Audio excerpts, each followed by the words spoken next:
Let's look at this question. If the sum of first 2017 terms of a geometric progression is 400 and the sum of the first 4034 terms is 700, find the sum of the first 6051 terms of the geometric progression. If you notice, 2017 into 2 gives you 4034, into 3 gives you 605.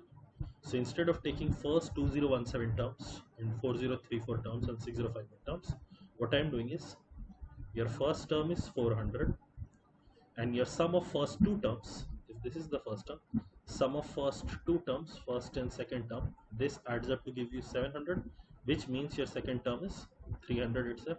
AR is equal to 700.